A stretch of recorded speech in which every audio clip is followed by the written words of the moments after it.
নতুন বছরে প্রথম সকাল আমাদের শুরু হয়েছে এভাবে।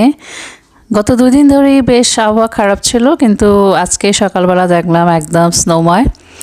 এখন মাত্র পড়া শুরু হয়েছে, তো সারাদিন পড়লে বেশ ভালোই জমা হবে। আর পড়ছে যে বেশ ভালোভাবেই পড়ছে, এমন না যে বৃষ্টি স্নো মিক্সড, মানে একদম স্নো ভারী হয়ে পড়ছে আর কি। এর জন্য মুহূর্তের মধ্যেই দেখা গেল যে সব কিছু সাদা হয়ে যাচ্ছে আর কি। তো স্নো আসলে ঘর থেকে দেখতে অনেক ভালো লাগে। আমার এর আগে একটা স্নো নিয়ে ভিডিও আছে, গত 2-1 মাস আগে একবার পড়েছিল, সেটা আপনাদের সাথে শেয়ার করেছিলাম।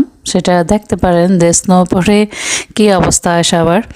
তো আজকে যেহেতু আমি বাসা থেকে দেখছি, বেশ ভালোই লাগছে। বাসায় বসে 1 কাপ চা হাতে নিয়ে স্নো দেখার আনন্দ অনেক ভালো। বেশ রোমান্টিক পরিবেশ লাগে, রোমান্টিকতা লাগে আর কি, যে কত